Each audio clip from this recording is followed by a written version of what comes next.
So, ladies and gentlemen, G-Eazy sat down for an interview on Bootleg Kev's YouTube channel where they discussed in my opinion, it was a dope interview. I don't listen to interviews a whole lot like I used to, but I thought this one was interesting hearing about his journey and his perspective on signing to a label, being flown out to New York and essentially being ghosted and all those other things. But one thing that he talked about that I thought was particularly interesting was when they briefly touched on what it was like when it comes to G-Eazy feeling the pressure to produce another hit or to produce another hit, right?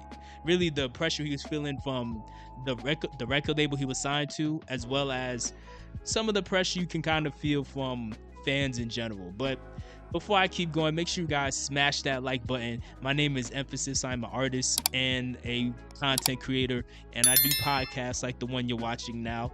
So G-Eazy, for the people that are too young or too old to remember, he was really at his peak in popularity during the mid 2010s. His run was pretty underrated in hindsight.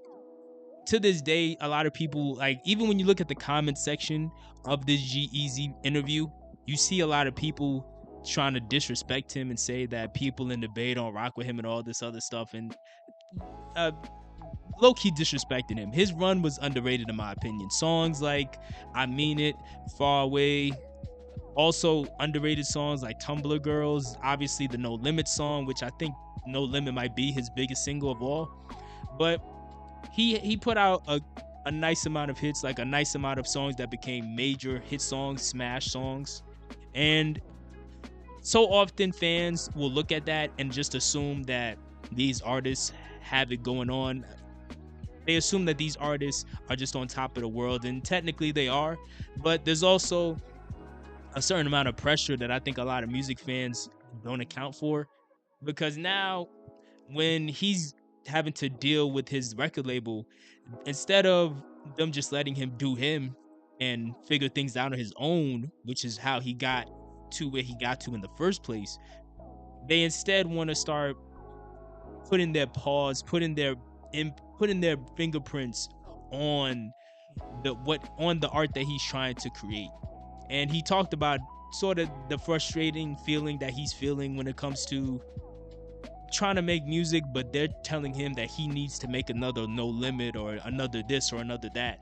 And anybody who's creative, I'm sure you can understand why that's pretty annoying to be in a position where people are trying to do that to you, because at the end of the day, one thing we always got to keep in mind is that these major labels, ironically enough, even though they're so heavily tied in music, the people that run these labels more often than not, these people are not musically talented. These are not creative people like that. They're just not.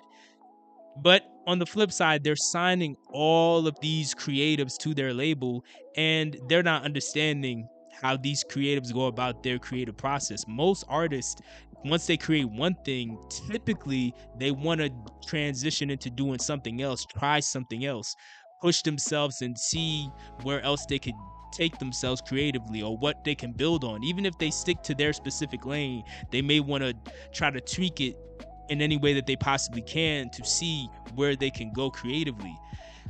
But a lot of these labels that have these artists under them, from their perspective, they think they're not looking at it like that. They're looking at it like you just need to copy and paste. Oh, that hit song worked? Okay, cool. Let's copy and paste that 15 more times and put out an entire album of just that. And I'm not saying that's always a bad thing necessarily. Sometimes that could work out for the best, but more often than not, the artists themselves, even if it's having commercial success, the artists themselves is gonna be very uninterested, very uninspired, and you can start to become very drained by the outcome of the music that is technically being created by you, but in reality, in G-Eazy's words, there's a bunch of hands in the pot. So it's just a bunch of people getting in the way, trying to force him to go in one direction. And he talked about how after he kind of started to ignore that pressure, he felt freer than ever and happier, even though his follow-up, the follow-up that he dropped around this time wasn't as well received, he still talks about the fact that he likes it. And that in itself is something a lot of artists can definitely take away from it, is that at the end of the day, you do still have to like it yourself. Even if a lot of people do not seem to gravitate to it, if for whatever reason it's not connecting with them, it doesn't resonate with them, if you still like it, at the end of the day, you still should consider it a win. And clearly, by G-Eazy's own words, he still considered it a win. And I from an artist perspective, I respect that, because he could have he could have buckled to the pressure, but he chose to say, hey, if I got here doing my own thing, I'm gonna try my best to keep doing my own thing and just see where things go. Now, one interesting angle that Bootleg Kev brought up was also the fact that many fans cannibalize these artists, where not only do the labels kind of expect you to copy and paste whatever was working on the song that helped you blow up, or the songs that help you blow up, because during the mid to late 2010s, G-Eazy, he had more than one song. He had several songs, whether it's Tumblr Girls, whether it's I Mean It, Far Away, No Limit. He had Me, Myself, and I, or Him and I forgot the name of the song, but you know what I mean. Like, he had several songs that were doing very well back to back to back in that time period. But fans, a lot of hip-hop fans, and I've said many times on this channel, most hip-hop fans aren't actually, well, most music fans in general, they're not actually fans. They're just consumers, to be honest with you. But most music listeners, most music consumers, they do have a similar mentality to the record labels, where they expect you to just copy and paste what worked that one time on that one specific song.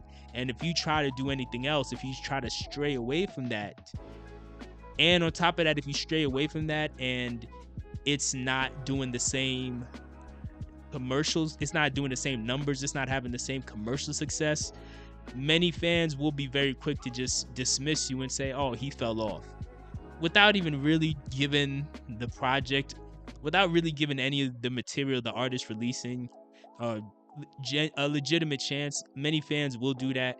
It's a shame that that's the case, but it is what it is. G-Eazy doesn't really seem too bothered by it.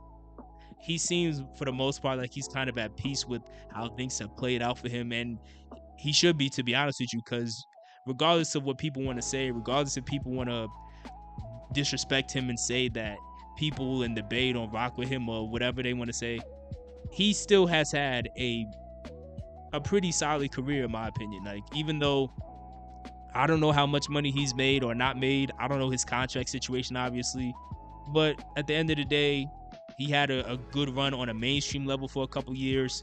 He still has fans to this day. He still tours and makes a lot of money touring to this day. So it's still a solid situation.